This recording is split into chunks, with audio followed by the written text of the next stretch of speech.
In just a few months, Ukraine used fewer than 20 HIMARS launchers to destroy hundreds of Russian depots and command centers, worth tens of millions of dollars. One Storm Shadow missile can tunnel through meters of reinforced concrete, tearing apart bunkers that were once untouchable. And a single Neptune, a missile never designed for land targets, forced Russia's Black Sea fleet to scatter after one shot sank the flagship Moskva. 3 different weapons, 3 different missions, but all share the same secret. For every dollar Ukraine spends, Russia must spend 10 or 100 times more trying to defend. That is the new face of modern war: cost versus chaos, precision versus mass. In this video, we'll break down how each system works, what makes them so deadly, and how they've changed the course of the war. So let's start with the weapon that first shocked the world in 2022. The truck-mounted rocket system that turned supply lines into targets overnight. HIMARS. HIMARS. M742. Mobile Precision Fires. When you talk about changing the logistics and tempo of a campaign, few systems do it as elegantly and as efficiently, such as the HIMARS M142 High Mobility Artillery Rocket System. At first glance, it's deceptively simple: a 6-wheeled truck carrying a pallet of rockets. But stacked inside those pallets are guided munitions and a doctrine that make HIMARS far more than just artillery on a truck. Technically, the M142 launcher carries either 6 GMLRS rockets or a single larger ATACMS missile. The GMLRS family, the workhorse often used in Ukraine, is GPS-INS guided and, in good conditions, achieves a circular error, probable measured in single digits of meters. In practical language, these rockets hit what you point them at. With a reach typically in the 70-80 kilometer band for common GMLRS loads, HIMARS sits squarely in the medium-range lane, far beyond tube artillery, short of strategic cruise missiles. What makes HIMARS lethal on modern battlefields is the marriage of mobility, precision, and timing. Its mobility allows commanders to adopt a shoot and scoot pattern, move into firing position, launch a mission, and leave before counter battery or air response can reliably localize and strike the launcher. Precision minimizes collateral damage and conserves ammunition, which in turn permits sustained pressure on an opponent's rear without bankrupting your logistical tail. Tactically, HIMARS is best thought of as a time-sensitive strike tool. Need to stop a convoy crossing a bridge at dawn? Time the rockets to arrive when the lead vehicle clears, and you can close that route for days. Want to neuter an artillery battery before it can deliver a counterstrike? A pair of accurate rockets can do that at a fraction of the cost of a cruise missile. In other words, HIMARS doesn't replace traditional artillery or air power. It amplifies them by adding precision and reach to the operational picture. In the Ukraine campaign, HIMARS's concrete effects are visible. With fewer than 20 launchers reported in theater at various times, forces using HIMARS have struck ammunition depots, rail hubs, and command centers well behind forward lines. Those strikes aren't just physical blows. They force the opponent to alter behavior. Supply lines become more circuitous. Ammunition is dispersed over larger areas. Convoys are timed and sheltered. Each of those changes multiplies inefficiency. Trucks take longer routes. Supplies arrive late, and frontline tempo slows. There's also a psychological dimension. A logistics officer who once parked a truck in a known depot now worries the depot will be gone at dawn. Troops become hypervigilant. Movement slows. op tempo erodes. Those indirect effects, delay, dispersion, increased protective measures, are precisely the strategic leverage HIMARS was designed to create. That said, HIMARS has limits. It's not a deep strike strategic missile. Its effective range is constrained compared to long-range cruise systems. It needs quality intelligence. A guided rocket is only as good as the target data that feeds it. And like any mobile launcher, it becomes vulnerable without air and electronic protection in environments where the opponent controls the skies. So let's clear a common misconception with a short myth or fact reminder. Myth: HIMARS alone wins battles. Fact: HIMARS multiplies effects when fed accurate intelligence. It's part of a kill chain, not a standalone miracle. The system's real power is cumulative. Repeated precise strikes that steadily strip away an enemy's capacity to sustain operations. Visually, cover this section with a mix of movement and data. The truck rolling into position, a quiet countdown on the launch console, the launch plume, then a split screen showing the map with a 70-80 kilometer range ring. Overlay simple icons for target types: bridge, ammo depot, artillery battery, and data callouts showing CEP and approximate cost per round, labeled clearly as estimates. Intercut with brief, non-graphic footage or stills of aftermath, damaged railheads, or cratered storage areas, to show effect without sensationalizing.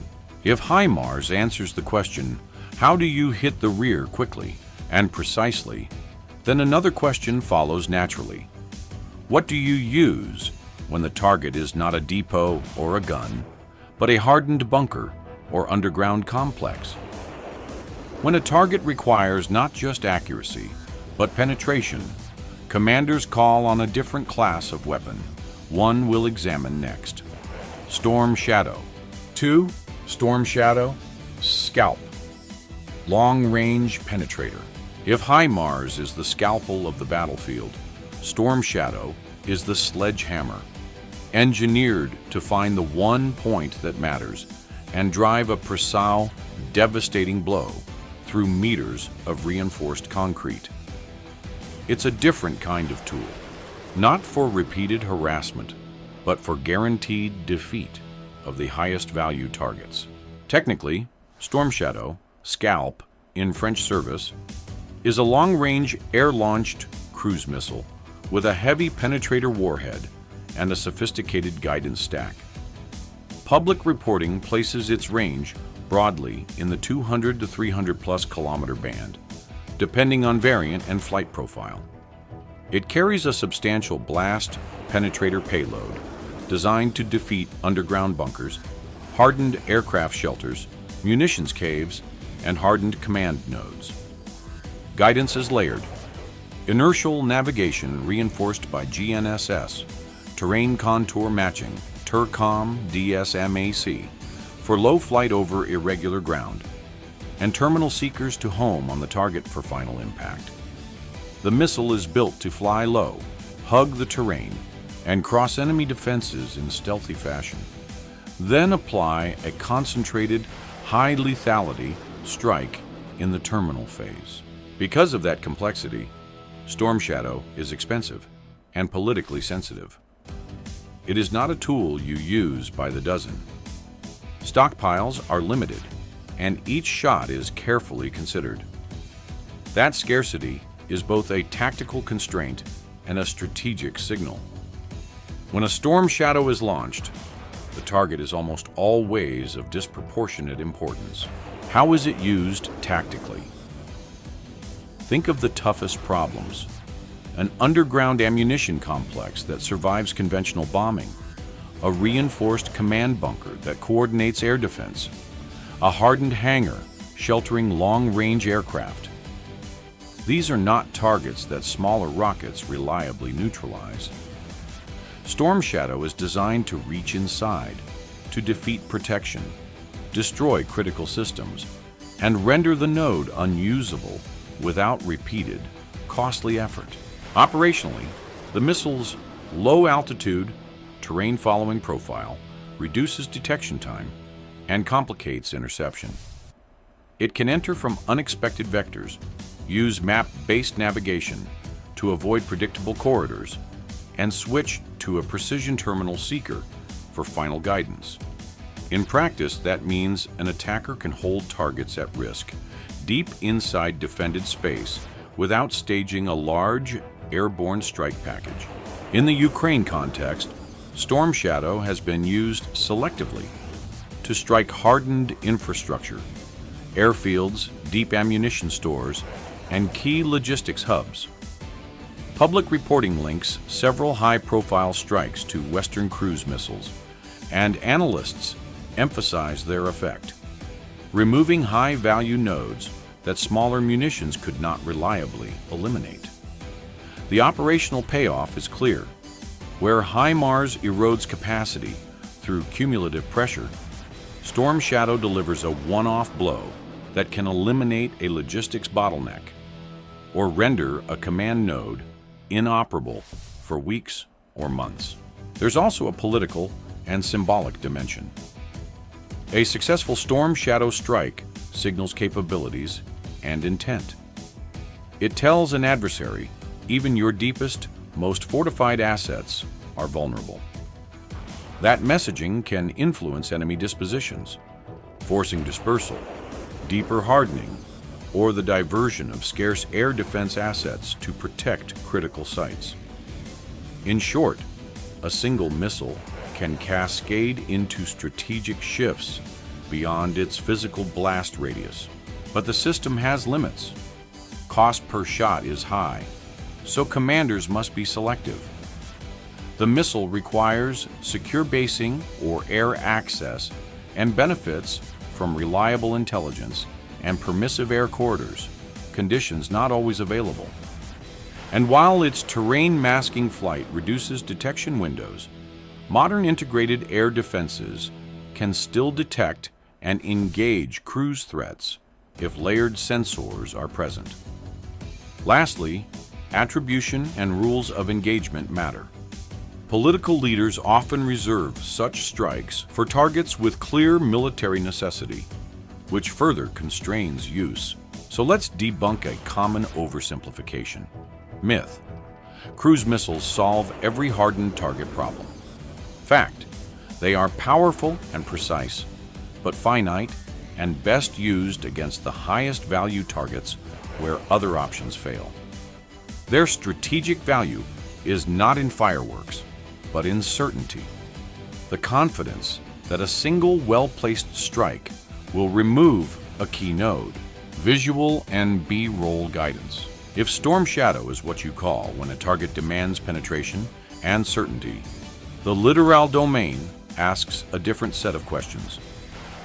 How do you deny an enemy the coast, protect ports, or threaten ships at sea? For that, Ukraine developed a distinct answer: an anti-ship system adapted into a tool for coastal strike. Next, Neptune 3. Neptune R360, anti-ship and coastal strike. Neptune's story is the story of adaptation. Designed first to hunt ships, this Ukrainian cruise missile quickly proved it could do something far broader: threaten the littoral operating space, deny ports, and even influence what happens on land behind the shoreline. On paper, Neptune looks familiar. A sea-skimming cruise missile with an active radar seeker in the terminal phase. A warhead in the Obju 150 Kiyulin class, and a flight profile built to stay low and hard to detect over water. Reported ranges for deployed configurations commonly exceed 200 kilometers, though exact numbers vary by source and configuration. The missile's guidance logic is tuned to lock onto maritime targets, making it effective against surface combatants, merchant ships, and shallow draft vessels. It was conceived to give Ukraine a credible anti-ship capability without the need for a blue water navy. Tactically, Neptune is straightforward but potent. As an anti-ship weapon, it forces enemy vessels to operate farther offshore, fly more patrols, and dedicate escorts and sensors to mitigate the threat. But the more interesting development is the missile's coastal strike adaptation, used from shore to hit port facilities, coastal depots, radar nodes, and other infrastructure that supports maritime logistics. A missile that can detect and terminally home on a metal target at sea can also be employed under the right conditions against shore targets that present strong radar or metal signatures or are pre-located with good targeting intel. That dual capability produces strategic effects beyond the missile's blast. In the Black Sea theater, reports and analyst commentary link Neptune, directly or indirectly, to a shift in Russian naval posture. The sinking of a flagship early in the war had immediate outsized effects on how comfortable larger ships were operating near contested coasts. Simply put, credible anti-ship firepower complicates maritime logistics. Ports become riskier to use. Resupply convoys require escorts. Amphibious options become politically and practically fraught. Neptune's domestic origins matter as well. It's a manufacturing and morale story. A country under siege producing a weapon that imposes real cost and risk on a stronger maritime power. That symbolic value amplifies the physical effect. A locally made missile that can frighten a fleet is a powerful message to both domestic and international audiences. Yet Neptune is not a panacea. It depends on situational awareness, knowing where ships are and when they're vulnerable. Against well-defended naval groups with layered air defense and anti-missile systems, Neptune faces higher interception risk. Ships at sea can detect and engage sea-skimming threats if sensors and countermeasures are in place, and claims about extended range variants should be treated carefully. Public figures vary, and independent verification is limited. So, a compact myth fact reminder. Myth: anti-ship missiles are only a Navy's problem. Fact: coastal launched anti-ship systems directly affect land logistics, port access, and even national strategy because the sea is a route for supplies, force projection, and political signaling. Now that we've examined three distinct tactical answers, mobility and precision with HIMARS, deep penetration with Storm Shadow, and literal denial with Neptune, let's pull them together and ask what happens when a campaign fields all three at once. The answer is striking. Supply lines disrupted on land, hardened bunkers cracked open from the air, and fleets pushed back from the coast. Each system is powerful on its own, but combined they create a layered pressure that reshapes the entire battlefield. In the end, these three systems, HIMARS, Storm Shadow, and Neptune, show us one truth. Modern warfare isn't about one silver bullet. It's about combinations. Precision on land, penetration from the air, and denial from the sea. Together, they forced Russia to spend billions to counter weapons that cost a fraction to build. And that's just the beginning. In our next episode, we'll break down the next wave of weapons reshaping the battlefield. Don't miss it. Subscribe, like, and drop your thoughts below on what we should cover next.